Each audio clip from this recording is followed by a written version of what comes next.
Hello everyone, welcome to another edition of Think Maths for Kids. Today we'll be looking at equivalent fractions.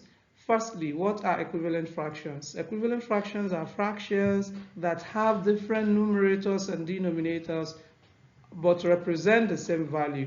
For example, we have 1 over 2 having the same value as 2 over 4, 4 over same value as 4 over 8.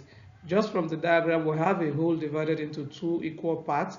Now, if you look at these two equal parts, when this whole is divided into four equal parts, two of it are still the same. That is 2 over 4.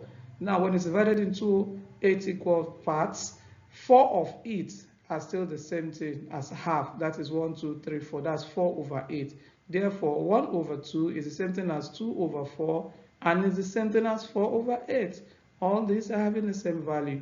Now, moving forward to further example, we have this 1 over 2. These are all fraction is equivalent to. And how do we get that? When I use 2 to multiply 1 here and the same 2 to multiply the denominator, I'm going to get the same value, which is 2 over 4.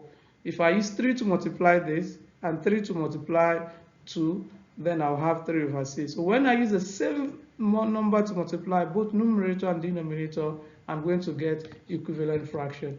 That's for 1 over 2. For 1 over 3, we have the same thing. And when we have other fraction different from 1 over 2 or 1 over 3, we have 2 over 3, for example. By using the same whole number to multiply 2 and 3, I'm going to get equivalent fraction.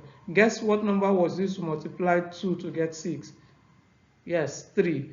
3 times 2 is 6. The same 3 times 3 is going to give us 9. So I hope this is clear to everyone. So I'll see you in the next video where we'll look at some other exercises. Bye for now.